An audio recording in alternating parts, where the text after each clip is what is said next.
Good evening, everybody. Welcome along to the Rangers Rabble podcast. This is your match reaction.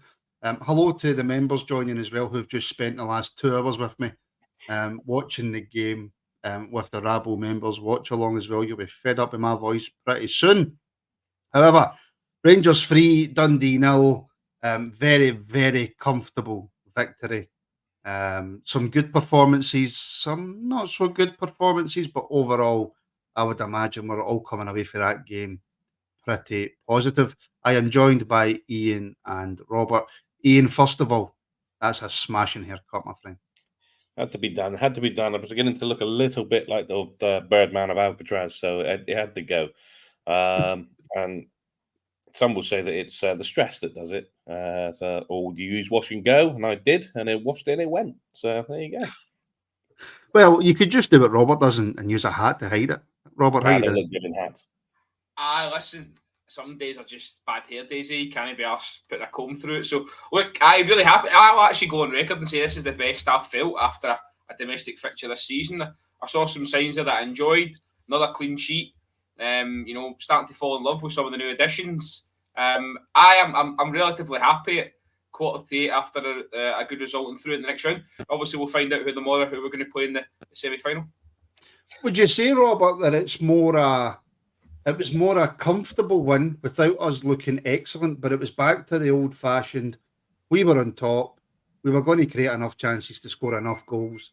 Not every player was a 10 out of 10, but we've done more than enough to win the game. And for the first time in a long time, we're watching a Rangers game going, oh, this is really comfortable.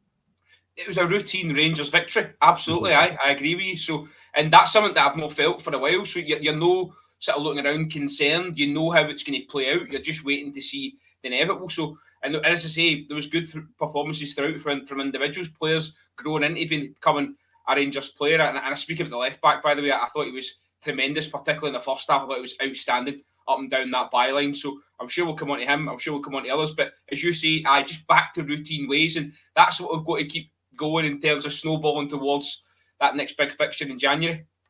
100%. And actually, Jeffy got the members' man of the match, the Rangers Rabble members' man of the match, which I'm sure will mean a lot to him. But yeah, he got the members' man of the match. I mean, Ian, yeah. I mean, obviously, I was doing the watch along, and I should have been taking notes while I was doing it, but I didn't. So here we are, and I'm along the same lines as Robert. Look, I'm not coming away from that game going, "Oh, Rangers were outstanding. That this is the new Rangers that we're going to see." In every department, we were excellent. I'm just on the same path as Robert. It was just nice for a change to watch a Rangers game and go, "This is a good old-fashioned Rangers performance and win." Firstly, when do you ever take notes? Secondly, absolutely. It was in professional, job done, into the next round, fairly comfortable. A couple of little moments, but nothing to be too worried about. And as Robert said, into the next round, and we'll wait tomorrow to find out who we're going to get. It felt very like a few games when I was growing up, like a Woter-esque performance where we get that goal, then get another one in the second half just to ease the pressure, and then a third one to kill it off. It felt a bit old school tonight, and I very much enjoyed that. Yeah, I think that was the most enjoyable thing about it, to be fair. The big question before the game, Robert, was who's going to start and go? Is it going to be Butland, or is Kelly going to come in and get some minutes? Are you surprised that he started with Butland? Listen, that wasn't a big question. A question in my house. It was a big question. Somebody's using Cumbernauld, I'm sure, but no. you start your best team, I think, at this point, because I still don't think he knows his best team, and he's trying to get as many minutes and starts. And these guys, and list this, we all know this is the first trophy of the season. It comes up very, very early, so I think just go with your starting lineup. I mean, I don't buy into this goalkeepers for cup competitions and all that, because we've seen it before. The standing keeper gets all the way to the final, and then the big game comes, and lo and behold, the number one's back in. So I don't really buy into all that. It's woke nonsense, as they call it these days. So I just think play your best players, and we've done that. And Butland actually, you look at the Loyal Cameron header late on, and also I say midway through the second half, and I think he pulls off a really important save then. So important that he if he's fit, he plays. Yeah, I mean, he does. There was maybe one or two wobbles tonight with the ball at his feet. I was going to say that the playing out for the back's not brilliant, but listen, that's going to obviously come. The more you do it, the better you get at it. But there was, I think the one in particular wasn't really his fault, but I'm trying to think of who plays it into the maybe Connor Barron, maybe loose pass, and they get a wee half chance in the second half as well. So, but no, listen, no overlying concerns. That's just a great game. You've done, as we say, routine victory. You're through. Some positives there. Somebody saying there why Gamani didn't start. Well, you're shown why Gamani doesn't start because Dessers is the man with the jersey, and the Dessers the man that's putting the chances away. I thought he was great today, and I've just listened to him. I don't know if you've managed to catch his post-match there, but just he seems a different guy. I don't know. He seems more ingrained in the culture, just the way he was talking, and obviously you see we clips him jump about Glasgow barber shops. I just feel like he's grown in stature a wee bit into the club. But I hammered him when he first came, and I won't stand and shy away for that. I absolutely hammered him that first season, but he's on number 9 now. Love him. Yeah, he is. Until somebody better, if Gamani picks up and starts scoring goals for fun. Well, did you see at the end, Clermont had Simon Murray for about a couple of minutes just chatting away to him. Maybe he's coming in January. Listen, don't start rumours. Don't start rumours that you can't afford. Honest to God. Just in terms, the first half and the second half even were actually extremely similar. We took control of the game. Dundee made a couple of chances, not much on target, and we basically just controlled it. The first half and the second half were almost identical. Yeah, I know that a lot of the old saying is a game of two halves, but this was just one continuous similar performance from start to finish. Overall, Dundee had 2 shots on target in the entire game, and I think it was 1 in each half. Or maybe both shots on target were the double save from Butland in the second half. I'm not entirely sure, but you can't ask for much more. I know people are still. There was a few people saying that Butland still had to make saves, but that's his job. When they get through, the teams are going to make chances. Even that lot across the other side of the city still concede chances in games, regardless of how well they're doing.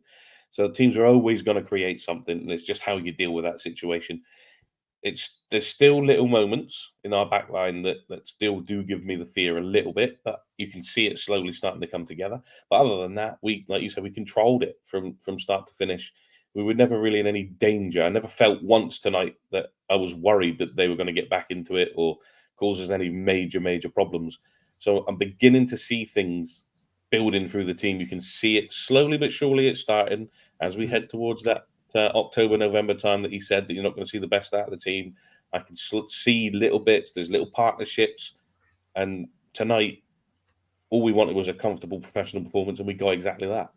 Man, can I just say, just not to sound too optimistic, but the fact we start with a front three and finish with a different front three, and still in that second front three on the pitch, we're still creating chances. There's still good movement. I thought that was really encouraging. So you're looking for progress. And I know it's small steps, but Igamani comes on, Cortez comes on, Ross McCausland comes on, and I thought Ross McCausland was really positive in his play. He was diving at players, he was getting into the box, he was trying to create. Igamani trying to get a couple of shots away. He's desperate for a goal. That boy's absolutely desperate for a goal. And I think he was unlucky as well. He was unlucky. He did puts one past the post. And Oscar Cortez as well. He'll have had it in his mind. He's been dropped last week because of poor performance. He just wasn't at the races at Tannadice for one reason or another.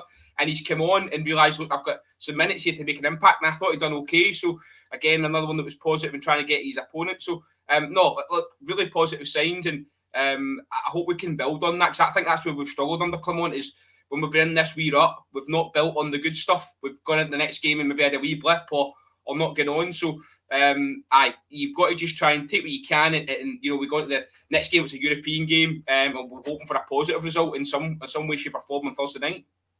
Right, and I'm going to just say it. People that watch the Morning Rabble know, and I'm just going to say it. Make sure you give the show a like. I'll set a like target for this reaction to 150. Nothing major. If you haven't liked the show already on YouTube, make sure you like it. We are full time now, so we completely rely on your views, on the memberships. So the more that you like it, the more it spreads it, the more people watch it. That's how you can help support the show. And like I say, you can as well become a member if you do so wish to on our YouTube channel. There's a join button below if you're watching on computer. And if you're watching on the Old Dog and Bone, there's a link in the description to become a member as well. We are touching 200 members, which is crazy. There's members content going out just about every day. So there's plenty of stuff there to keep you occupied. There's watch-alongs, there's EPL shows, there's Rabble extras, there's VAR review shows, there's loads in the members' content as well. So if you want to help support the podcast, you can do that way as well. If you don't want to become a member, just keep liking. It's worth just paying that subscription for that VAR review show. It was absolutely stunning. I really enjoyed it. I really enjoyed it. I thought it was really absolutely brilliant. Get at that for your £1.99, whatever it is. I must admit, that's worth the £1.99 alone. If that's the tier that you wish to choose. Robert, just sticking with you quickly then, we mentioned it there. I think praise should be given when it's due. And defensively tonight, because Dundee do have a couple of really good attacking players up there, Scott Tiffany and obviously Simon Murray, two very good players who can cause you issue. I thought defensively tonight, I thought we were really, really sound. I'll come on to Tiffany secondary in that point, but I've got to say John Suter was really good this afternoon or this evening.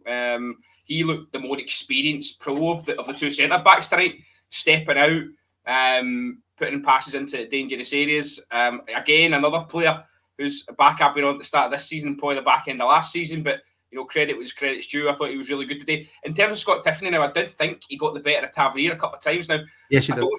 I don't think Tavernier necessarily had a bad game, and it was a point I was thinking about as I was watching it. Like, I think Tavernier was decent and he was involved, and I like it when he's involved. You see, when he's out of games, I think that he then, when he does have to come into them, he's more susceptible to mistakes. I think today was more switched on, and I know, as I say, I'll caveat that by saying I do think Tiffany got the better of him in situations, but Tavernier to me feels like a confidence player at the moment, so I hope the managers get his kind of arm around him, is building up. We saw embrace as he comes off with 10 minutes to go. I saw him kind of glance over at the Union Bears when he put the penalty away, not as kind of enthusiastic as he has been in the past in that kind of regard with the support, but certainly hopefully this is just him getting back on the bike now and motoring towards some sort of success. We want to try and, look, the league will take care of itself, but in terms of this League Cup, we want to try and keep our hands on it if we can. We worked hard to get it back after a long absence last year. Let's try and fight tooth and nail to keep it at Ibrox.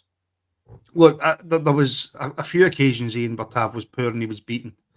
Sometimes even the best are just beaten, right, by a bit of trickery or whatever. But we've seen this so often now for Tav that there was a few opportunities. There was even a moment where he tries to pass it back to Butland and passes it straight to the Dundee striker.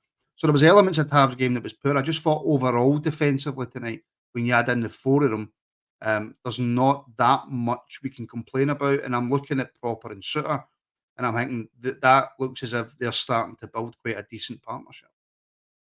It looks like they are. There was, again, a couple of moments. I think we with you and Ian in the watch along. I was in the comments, and there was that one where the ball goes in, and the Dundee lad gets in between the two of them, and it should really at least get it on target, if not score. But again, few and far between any issues. It's obvious that Proper still getting adjusted to the pace of Scottish football compared to the Dutch league. But yeah, there's signs there. Suter seems to be growing in confidence, having the same person beside him as well all the time, as opposed to all this chopping and changing. I know he's not always Robert's favourite defender, but there are signs that he is actually beginning to grow into the position a lot more on his more comfortable side. There's still room for improvement. There's bits and bobs that he does that will get him caught against better teams. Hopefully we can work on that. Will it change for the Malmo game? I got a feeling it might. I think you might see Balogun come in for Malmo, but the signs are positive. For who, Ian? For who? Proper? Yeah, more than likely.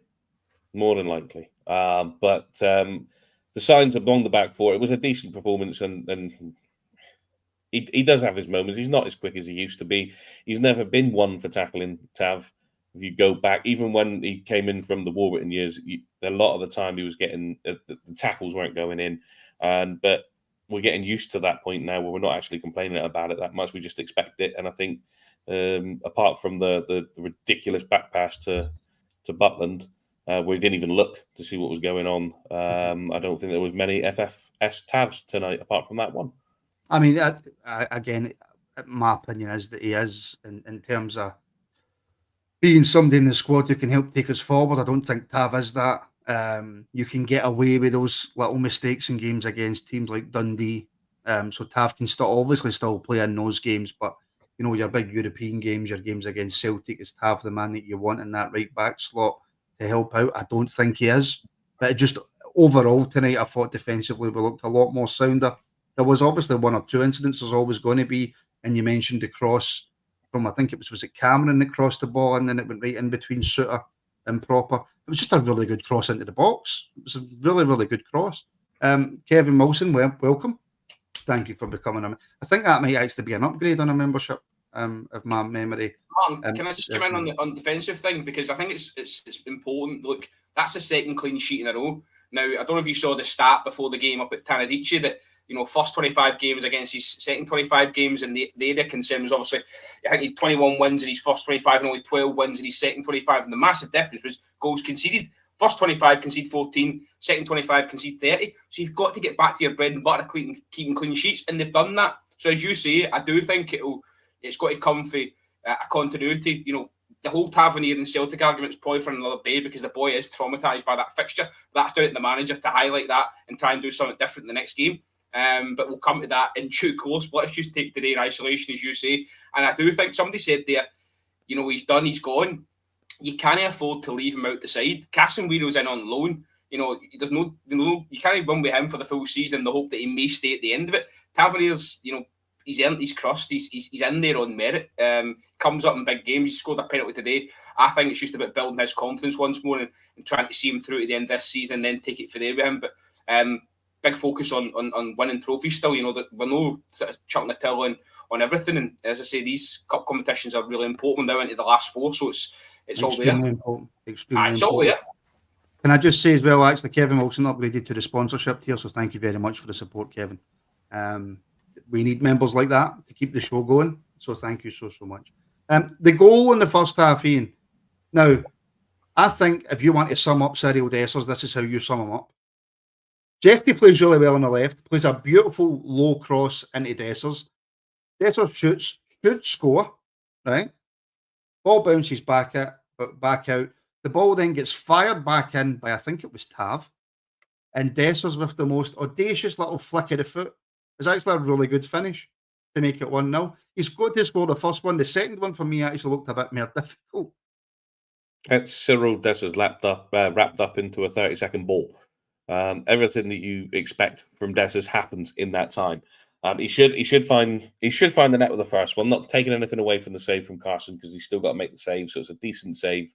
I mean, a lot of the time that can go through his legs and in anyway. But yeah, the little flick when the ball comes back in, it's like, how did you do that but missed that first one, which was a hell of a lot easier? But it's what Dessers does to you. Again, after he scored, he's had another chance, and you're thinking he should score that. It's just what the big man does. And I think that's why we actually all love him. And not as much as Sibo. Not as much as Sibo. I don't think I love anybody as much as I love Sibo. But I think it's a cracking finish, Robert Dessers. I really do. I think it's harder than he made it look. Look, the first one, I think he goes for more. The first chance, I think he goes for more power than placement. And then the second one's more kind of reactive, instinctive. But yeah, look, he's enjoyed his football by the look of it. I think that's 7 already for the season. So he's their main man. Not to say that he's not got some sort of challenge there now. You saw how disappointed he was when his number was got. He tried to his best to ding it. Back was to it. He was crouched down waiting for the ball to restart. But again, it looks good as well. So I think we've got something there in terms of, look, he wasn't everybody's cup of tea, and he's probably still trying to win some people around, because, as you say, it takes a couple of bites at the cherry to get the goals. But I mean, the second goal, we'll come to that as well. That's a great finish. So no, I'm really pleased with Cyril Dessers, and he looks really pleased. And I must say as well, I was kind of watching him there in that post match. He looks a little bit leaner. I don't know if he looks a little. He's shifted a little bit of weight. So no, I think there's more to come from him. He'll get another 20 goals this season, no problem at all. Should he have had a second in the first half, Robert, when he's played through by Rami? Probably. I thought him and Bajrami linked up really well today. I thought Bajrami was lively, especially, you know, early doors, and looking up with Hefty as well. So we looked really, really potent down that left hand side. We're creating, shifting players about. Jordan McGee didn't know, you know, what was going on. So he spoke in this post match, just kind of saying that Him and Bujrami have got a wee bit of an understanding. I think that's what you get with a quality player. This guy's obviously played in Serie A. He's an internationalist. He's just played at the Euros, so maybe don't have to work too much on the training ground. It comes more naturally through experience. So I think that's something to look forward to. Whether we're going to see Bujrami play more on this wide left-hand side, obviously people are saying he's more of a natural number 10, but Lawrence couldn't be left out after what he's shown up in Dundee last week. So we've got options again there, as I said to you, about moving that front three and around as well. So yeah, the manager's got a bit of as I say, variety in the forward areas. Should Dessers have had a penalty in the first half? Ian? Absolutely, 100%. I think me and Robert had a little mini chat about this in the group chat, and on the very, very rare occasions that me and Robert agree, we agree quite well. But I mean, you can see that Silla has got his arms wrapped right around Dessers to the point where both his hands are locked together and he's pulling him to the floor. At this point, I thought that maybe that VAR wasn't actually on, because obviously we saw him at the start of the game coming out of the tunnel having that chat about the Wi-Fi not working. We all know, we've all been to Ibrox, that the Wi-Fi at Ibrox is awful. So maybe I just assumed then maybe that VAR wasn't actually on, but seemingly it was. And nobody deemed to look at it or even challenge the fact that it was a penalty. And it's worse than the second one. Well, absolutely worse. He's manhandling him. He literally, as you said to me, his hands are embraced as they're around, they're clipped in. It's like he's wearing the seatbelt. What I don't understand, Robert, is right. The referee can miss that quite easily. Refs have missed them since day dot. Why is VAR not looking at that and at least saying to the referee, "You might have made a mistake here"? Well, join us on the member show next week and we'll answer that one for you. And before you go on, the referee's got no excuse. He's looking right. He's looking straight at it. He's looking straight at it, Ian. Exactly. So maybe, at that point, I don't know why VAR doesn't get involved, but it's certainly worse than the second one, which I don't know if that then plays into his mind for the second one. Oh, maybe I didn't get that first one, so I maybe should give this one. It's more of the same. Pardon me. So yeah, it's a stone wall, absolutely. I just don't get, even if the ref's looking straight at it, because how many times have you been looking at something and you've not seen it, right? The referees can make mistakes. That's fine. I've no issue with that. They're human beings. So the ref's got that completely wrong, even if he's staring right at it. But there's guys parked in a van somewhere with computers watching that. And the fact that not one of them have went, by the way, that's not just a shirt pull that everybody gets let away with in the box. He's actually wrestled him. How is that? How are we not sending that to the referee? I don't know. I really don't know. About 5 minutes later, he did it again, because he got away with the first one, so he did it again in the first half, and he got away with it again. I know. Crazy. Right. It's been a good one. We're happy. We can see improvements. Robert, Dujon Sterling had to come off at half time. I would imagine that's tactical. Did not have a great first half. Ian actually, handsome Ian Thompson, pointed out during the watch along that you could see at times that he was getting the ball in the middle of the park and didn't have a clue what to do with the ball. Lost possession because of that a couple of times. He was all over the place and not in a good way. He was occasionally trying to cover for Tav. He just looked so out of sorts in that position, Robert.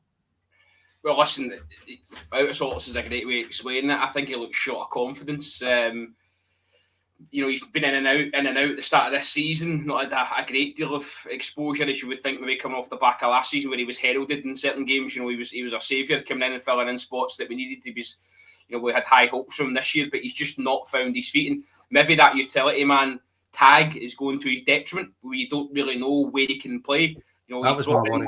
Do you know what I mean? He's brought in as a right back. Now we've got Casemiro there, so now we're trying to get him into this midfield. And I do feel, said a few weeks ago when we were still talking about bringing people in, I felt we needed some experience in alongside Connor Barron sitting. So he's Chuck Sterling in there kind of today, and I think Barron just outshines him. Gee, with Barron now as well, just to sort of deviate a wee bit. Barron is one of these guys now you're no worried about how he's going to play. You know he's going to give you a 6 or a 7, so you're no concerned about him. So then it highlights the guy next to him because you're no kind of worried about what your number 8's doing. And Sterling, he was just non-existent in the first half, I felt, and I do think that comes back into what I said about Tav earlier. Some players are better on confidence, and his confidence just kind of looks shot to bits. I don't, again, reading into body language, end of the game, they've gone over to sort of applaud the Union Bears, and he stood, I don't know, and he was just kind of tapping his arm. He wasn't even kind of clapping. It was all very half-arsed. So, look, he won't be getting back in the team if that's anything to go by. If Cortez was kind of dropped for last week's display, then Sterling's got no chance in Malmo, I would say. But look, the manager's there to sort of make those decisions. So we'll see again. Raskin's also on the bench today as well. So I'm sure he's fit and available. So look, I dare say, as you said before, we'll see changes on Thursday night. But as you say, Sterling didn't really cover himself in glory, and he's going to have to grab those chances when he gets them again.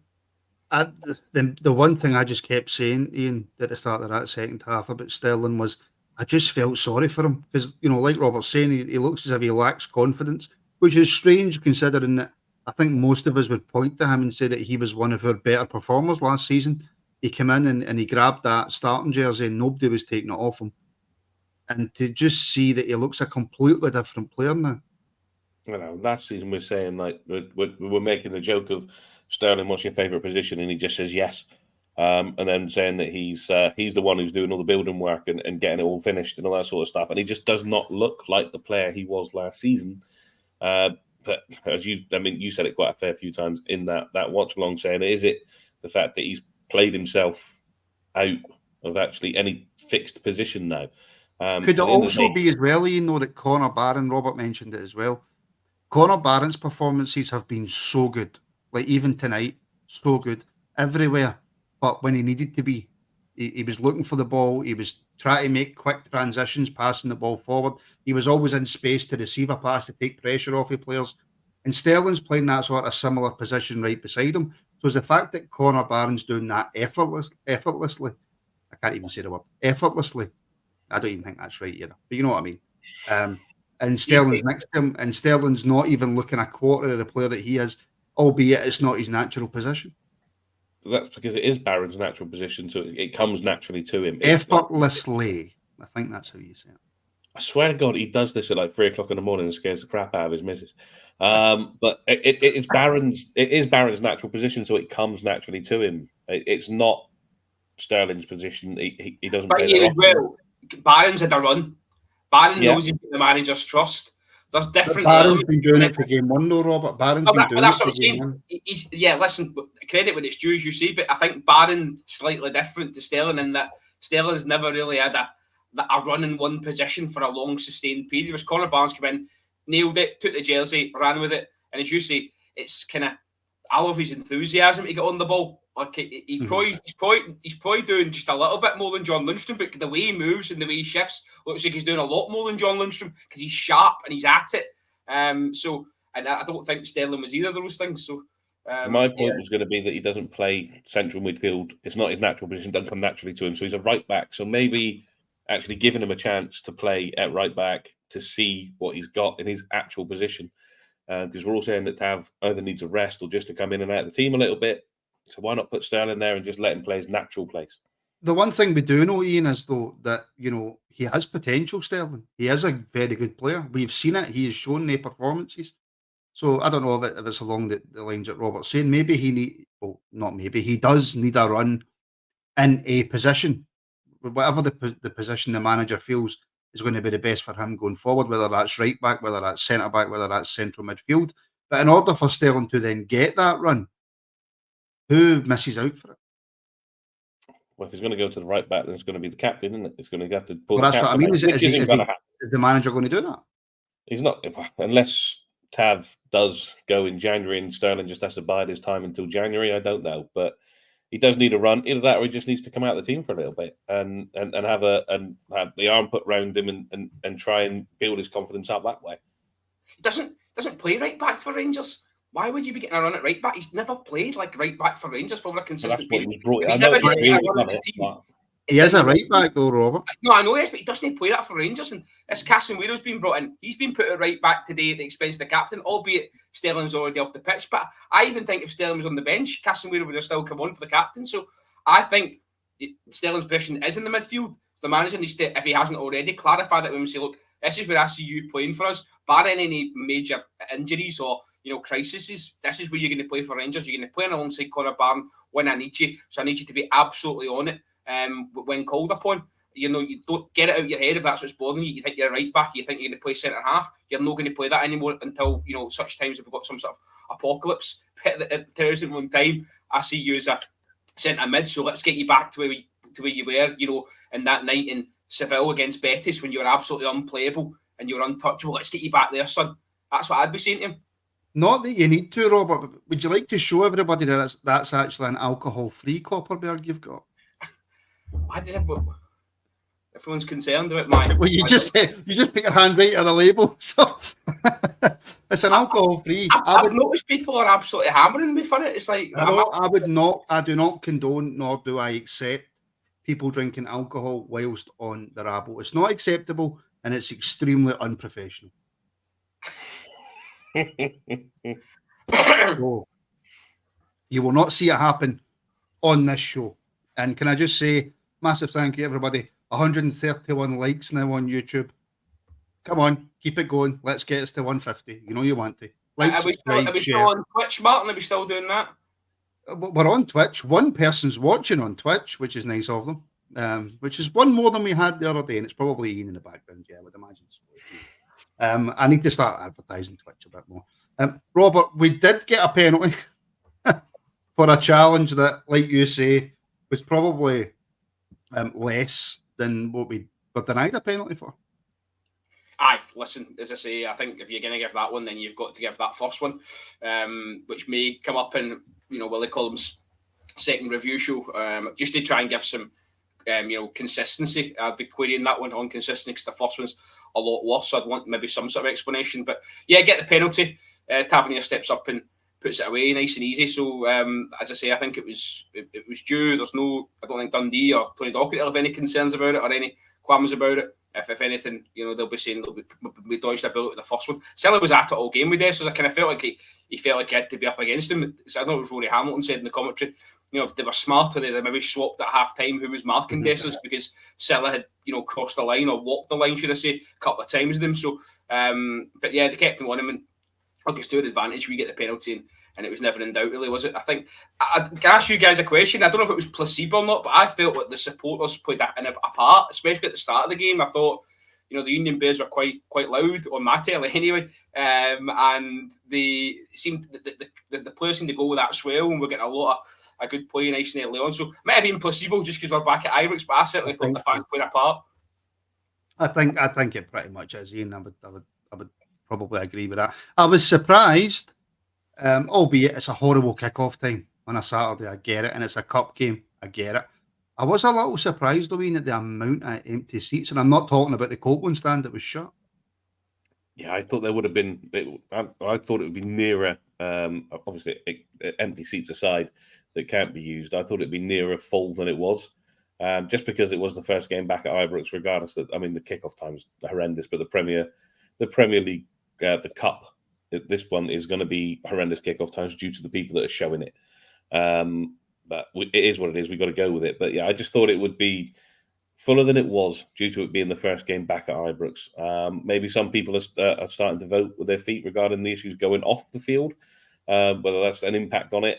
But the noise, the Union Bears, you can't knock them. The noise, they just do not stop. And moving them into Copeland as well is just going to make that even better. I think that's where that sound differences come from, because they're not stuck away at the bottom corner of the ground. They're in the middle. They're there. They're the focal point. So, yeah, it wasn't just Robert's TV, my TV as well. It seemed a lot louder. Well, that's what we are the people's asking, Robert. Is the Union Bears behind the goal, is that better than them being in BF1? Yeah, first and foremost, obviously, for the atmospheric reason. But obviously, visually, I think you see a lot more of them in that more central position in terms of camera angle. You don't really see a lot of them on TV, when they're down in that at BF1, as you say. So, look, I thought they were really good today from start to finish. I think they had to be. I think they probably took that onus on themselves because number of factors, coming back to the ground, what had gone on before in terms of after the Old Firm game and, remonstrating outside Ibrox as well. And then as Ian puts it, people maybe not going to games. Let's not, forget the League Cup quarterfinals have not been massively supported through history anyway. I read a quote, somebody said it's a Mickey Mouse Cup until you're in the last four, and that's pretty much what it is. People don't really take it seriously with that. Supporters or fans again, I could probably miss this one. It's on the TV, save a wee bit of money, whatever. But we're through the semi-final. I dare say that allocation will get sold out. For having gone a couple of weeks there, if people, we don't like Hampden, we don't want to go. You get a semi-final against Celtic or Aberdeen or a final against Celtic, those tickets will go. People will go to Hampden. Oh, so the semi-final tickets will go anyway.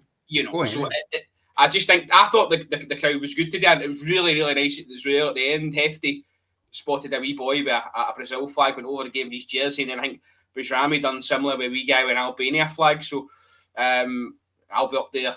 So if I take a Scotland flag, will Barron give me his shirt? Aye, Sutter will give you his as well. Aye, that's what we'll do. So you can tell Jimmy Bell's not there anymore. They're giving shirts out willy-nilly. Oh, Jimmy Bell would go off. He's nut.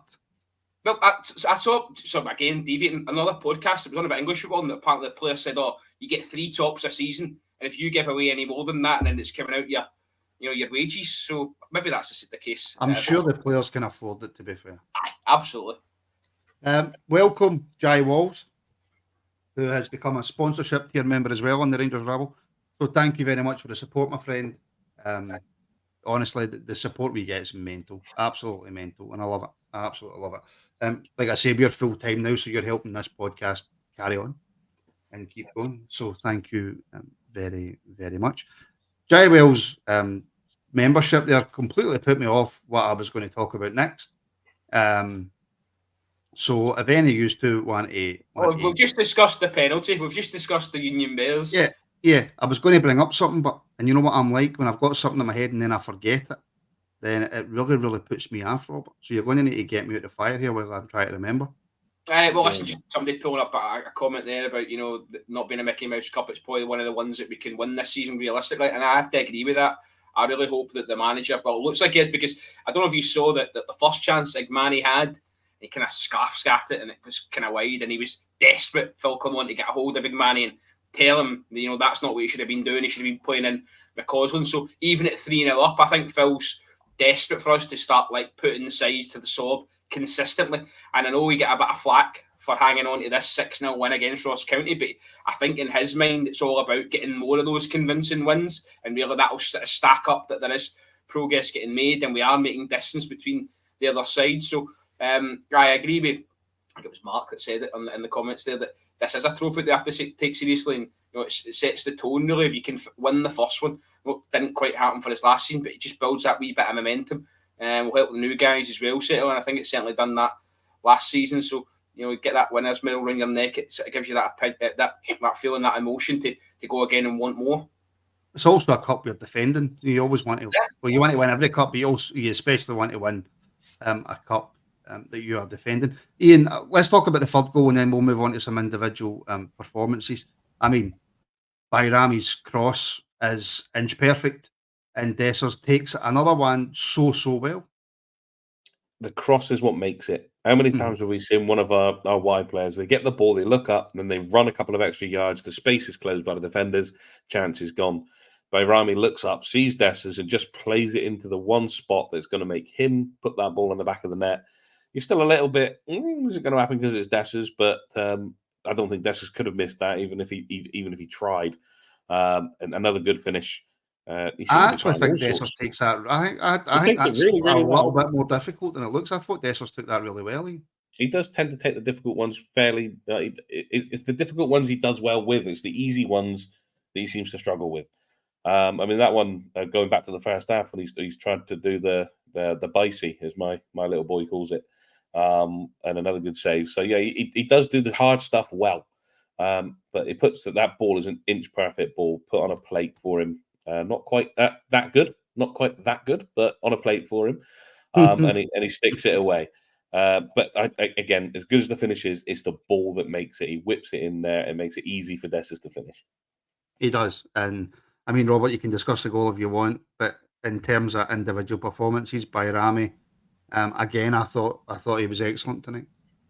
He was really good tonight. As I said to you before, right from the off, I thought down that left hand side, him and Hefty, get involved, and then obviously, you speak about that assist there. It's actually a good pass to play. It's good work from Tom Lawrence to get out to him, and then he just first times it. And he knows exactly where his number 9 is. Exactly. That's not through fluke. That is literally calculated. So it's a lovely assist for him. And that's his numbers off in racing. So, like I say, I want to see more of this guy. He looks exciting. He wants to play forward. I just love players that want to play forward. That's what we want here. I think that's what wins you the Scottish Premiership. If you play quick and play forward at all costs, be very brave on the ball. And they showed that today. Hefty as well. I thought Hefty was getting in positions where he was getting, crosses into the box. And as I said in the chat last week, Ridvan will be sitting in the stands thinking, I've got a job on here to get back in this side. Ridvan said his injuries, and I think that does take away a bit of trust in terms of, can you play him regularly because he's got maybe another injury coming. Whereas Hefty's just up and down that byline. He's already building relationships. I think he's the left back at the moment. So the wee man's got a lot to do when he does get back fitting. We want to go, but as I say, Bajrami and Hefty, let's see more of them, please. 100%. Just before we move on to Hefty, who the only reason I didn't give man of the match, not that my opinion really matters, but not that I didn't give him man of the match, was simply because of the way that Dessers took both his goals. But I thought, in terms of actual on the park play over the 90 minutes, I thought Hefty was absolutely outstanding. But just before we come to him, and just to finish on Bajrami, he's definitely somebody with a football brain. He's very, very good with the ball, and he can create. So if he can get his shooting boots on, what a player we've got. He does look very, very, like Robert said, very positive going forward. The type of things you want to see, the things we've actually become accustomed to up until recently. I would have liked to have seen Tom Lawrence taken out of the 10 and Bajrami put there, just to see what he can do in that number 10 position, and brought Cortez on for Lawrence instead of what we did do. But manager's got his reasons for doing what he did. And it was his first full start as well. So, trying to integrate him into the team. But, his performance for me was great. He was forward thinking, like Robert said, just keep every single time. He didn't have a thought of going to pass it back. It was what's in front of me, who's in front of me, can I get on the ball? If not, can I run into the space? And that's all you want. I take it that this morning, my boys playing under-9s football, and it's exactly what we want them to do. There's the space, go run into it and just throw a ball in the box and see what happens. Because if you throw it in, the chances are your striker's going to get on the end of it and put it away. And that's what worked out for the third goal. The only thing on that goal is, what the hell were they checking on VAR? It seemed like it sprung into life all of a sudden for the third goal. I can't make up my mind what it is they were actually checking for. What I would say, and just when you're concerned about obviously Bajrami getting this shot at 10, I think it will come. I think we're going to see a lot of interchange, but in the three that play behind the striker. I think we've got options there. As you say, Bajrami can play left, Cortez can play left, Bajrami can play behind the striker. We've got McCausland, we've got Cherny, so I think we're in a good place there. I really do, and I know a lot's been said about Yanis Hadji, and we won't delve into that much, but I think we've actually, in terms of what we've brought in and keeping players fit, I think we'll be okay in those three positions. I don't have any real concerns. I don't know if there's a case maybe where Manny could play in behind Dessers in a 2, or they can play together, but I'm sure that will come as we do start putting teams to the sword and maybe being 3-0 up, at half-time and these sort of things. That's what we're all yearning for. Right, 171 likes on the show so far. Let's get it to 200. We have smashed that 150 target. Let's make the target 200. So let's get to 200 likes on YouTube. So if you haven't already, hit that like button. Especially if you haven't already, hit that subscribe button and make sure your notifications are switched on. And if you do want to become a member, you can click the join button below the window. If that's not there, there's a link in the description that will take you to the members page where you can join. Ian, Jeffy, so impressed, man. I don't care who we're playing. I don't care if it's Stranraer. I don't care if it's Dundee. I don't care if it's Barcelona. I really, really enjoyed his performance tonight. He is the nailed-on number one left-back going forward. And like Robert said, Ridvan's sitting in the stand watching, saying, I'm going to struggle. We want that. I want Ridvan to be sitting there going, it's going to be a struggle. I'm going to have to up my game, because then he ups his game. Therefore, Jefte has to up his game even more. And if Jefte has to up his Jeff, I don't know what we want to call him. Big Dave. Has to up his Big Dave. No, that's the other guy on the other side. Oh. If he has to up his game more to keep Ridvan out, then he is going to be a very special player. I mean, I just like how he again, it's another one who I'm going to go forward.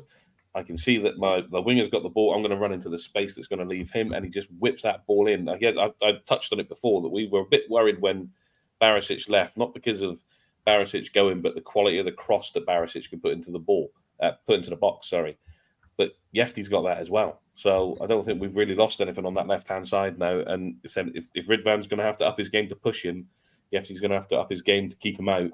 So I think we've got a very special player. Again, brilliant. And he was my man of the match tonight. And he's only 20. He's 20 years old. Yep. I know. Yep.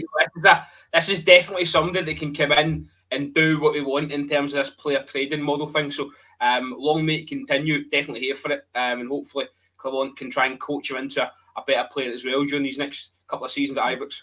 Do you remember, Robert, when Yilmaz first came in and there was loads of people saying, no, Barisic has to play because Barisic can cross a ball. That was the only reason people wanted Barisic in. Defensively, he wasn't as good as Yilmaz. Moving forward with the ball at his feet, he wasn't anywhere near as good as Yilmaz, but he could cross a ball. So what's the argument now between, do you think, Yefty and Yilmaz for starting? Because Yilmaz also is very good at bringing the ball out defence and running with the ball. I don't think he's as good as Yefty, though. The other thing about Yefty is that he's tall, and I think he's very good defensively, and he's strong.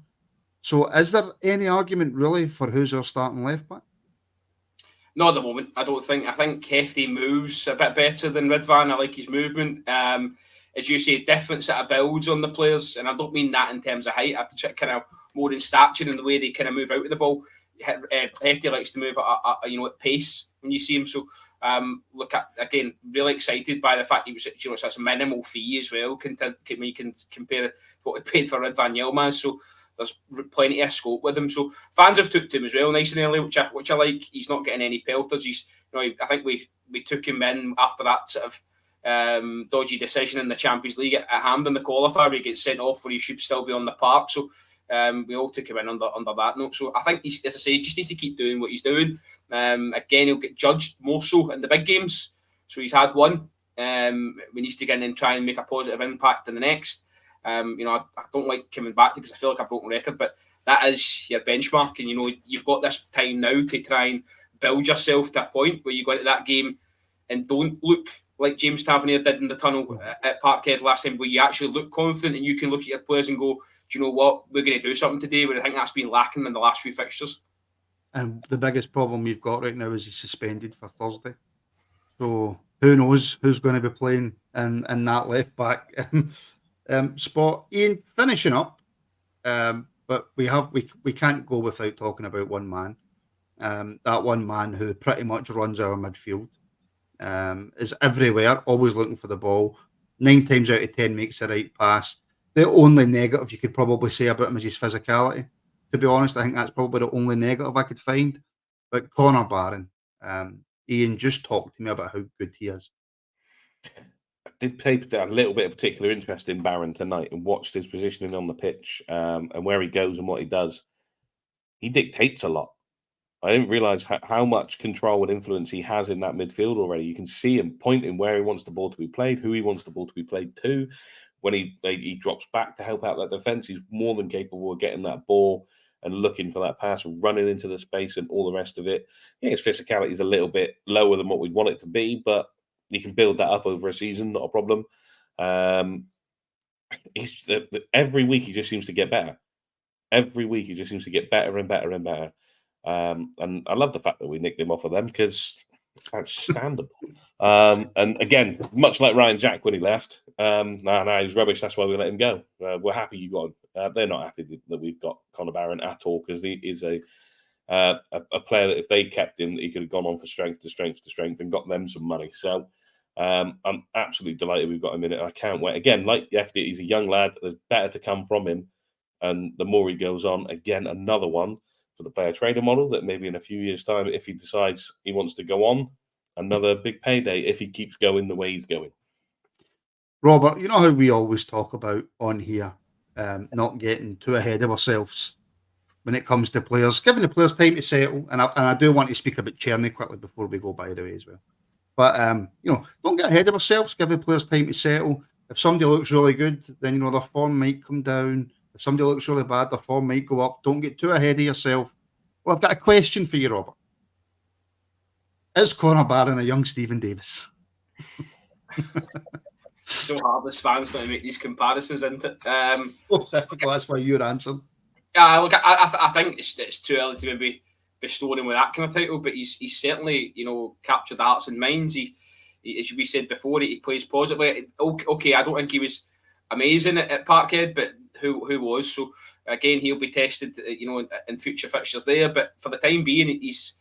Somebody said there how much they cost us. I don't think that's been resolved yet. I think that's still ongoing. I don't think it has. It won't be a massive fee compared to, you know, what I've played for other players. So he's certainly one that I think, you know, could probably go again. He's still a young man, so it's whether we can see if we can make him better. So, as I say, what shocked me most is that I don't think he was Aberdeen's best player last year. He was a kind of in and out, and he's come in, and I think it's a culmination of the actual natural ability he's got, and also the want. There's a want there from him to make this work, to make this a success, and I can kind of see that in his play. So long may that continue. He's certainly, you know, one of the best signings of the summer. Yeah, and I like the Stuart McCall comparison, to be fair. Although he's not quite at Stuart McCall's level yet. Oh, he needs to get imagine a ginger mullet on him then. Oh, it would be so good, wouldn't it? It would be so good. Listen, you don't have to convince me. Get him in January. Go and pay whatever Motherwell want for him and bring him in beside Barron in that midfield, and I will be a happy man. Ian, just I know I say this all the time and then I go on to talk about something else, right? But just before we go, Vaclav Cherny tonight failed to kind of impress. Is it just a case of I was far too harsh on him after the Celtic game? I was completely out of order after the Celtic game. I know that now, and I learn from my mistakes. Is it just a case, Ian, of just give the boy time to settle? Even though he's only on loan for a year. I know people take longer to settle than others, but he just does not seem to want to get into the fight. He's not, for the physicality, it seems to scare him more than anything else. He's not willing to put his foot in there. He's not willing to do the hard stuff in that sense. I think like you look at Proper, he's been shocked by the physicality of the game here, but he's beginning to get in there and try and grab it by the scruff of the neck. There was some cracking ventriloquism there. But I'm not sold on Cherny yet. So it's not a lone player I'm falling in love with. I'm not sold on him. There's talent there. It's obvious. Ian, he got into a position second half where kind of gets into the box and I think he sets. I don't know if it was Dessers or Rigamani, but I'd like to see him do that a bit more. I just don't think he gambles enough in that final third to get in the position to make that sort of killer ball. So, you know, I thought early signs he looked a decent player. You know, his experience certainly. And then you look last week as well. You know, he goes down injured or ill before the game, should I say? And then Ross McCausland doesn't start the game on the right hand side, which made me think, well, maybe Causland's way down the pecking order. He comes on tonight, looks really good on the right hand side. So it is a bit of a conundrum. The right hand side, I don't think it's as potent in terms of relationships as the left hand side. But that may come through, you know, position and personnel as we move on through the season. Right, I'll finish with this. I'll finish with this for both of you. Robert, I'll come to you first, and I'm probably going to be asking this on every single reaction. Are you seeing the progression that you want to see? Right here, right now, as I sit tonight, I would say I've seen progression today that I'm happy with. As I mentioned, alluded to before, like the interchange of the front three through the start and the end of the game. That's a positive for me. New players coming in, having a positive impact. I thought we were good today, back at home. Hopefully that's us. We can, pardon me, going a wee bit on, and we'll see where we are come the new year. Yeah, you know, when the transfer window opens again, and we can sort of judge it again. But no, I'm happy. I do think, you know, there's and bubbling away in the background for Philippe Clement is this kind of pink elephant in the room where he said October, November. Now, when we get there and the results aren't great, that's going to be rammed in his face pretty quickly. So the more we put in performances like this, the routine ones that we spoke about, then the more that will settle down. Ian? Yeah, I've already said it tonight that you're starting to see little bits here and there. You can see partnerships building. You can see understandings happening. It's little bits, but the signs are there. And just to come in on that one, I'd say we're not going to get carried away with new signings and all the rest of it, but the Moroccan Messi will bring us the treble this year. Quadruple, Ian. Quadruple. We might not win the League Cup, but we'll win the Europa League. But yeah, I can see the signs. The signs are there. You can see it if the progression keeps going. I think, and like Robert says, the manager said October, November. If by the end of November, at the very, very latest, we are seeing exactly what the manager seems to want us to do, I think we're going to be in a good place. The signs are there. Let's just hope we can get that progression and continue on to what he wants. Martin, sorry, just to come in final in the League Cup, ourselves are through, Aberdeen are through, Motherwell are through. You did expect Celtic to get through tomorrow. We haven't played Falkirk. Right, okay, so you'd expect it at home, you'd expect them to kind of go through it. But what I'm trying to say is, whoever we get paired against, albeit not our arch nemesis, that's winnable ties and a chance to actually, as you say, if we're serious about it, keep our hands on this trophy. I know we haven't judged ourselves against Aberdeen yet. That might be an interesting pairing because we'll play them twice in the month of October. If that happens, we'll have the semi-final and the game up at Pittodrie. So looking forward to the draw. But as I say, positive try. I think we've got to be. I think we deserve a bit of positivity after what's going on over the last few weeks. 100%. That's exactly what we need. That is exactly what I'm too tired for any more negativity, as you can see from the giant bags under my eyes. That will do us tonight, gents. Thank you, Ian. Thank you, Robert, for your company. Thank you to all the members who tuned into the watch along as well for the game. I hope you enjoyed it, and hopefully they only get better. Thanks to the new members as well who joined tonight on the reaction stream. For all your likes as well, as we currently sit at 205, so we smashed the target. So thank you very much. Make sure you subscribe. Make sure you like on all socials, links for which are in the description. Thank you to everybody in the comments. We're back tomorrow. Very nice copying. We're back tomorrow for members for a random rabble. And then, of course, we're back all next week with your morning rabbles, Monday, Friday, your Monday night, Friday night shows, and all your members' content as well. So loads to come, loads to keep coming. Rangers win. We're all happy. See you later.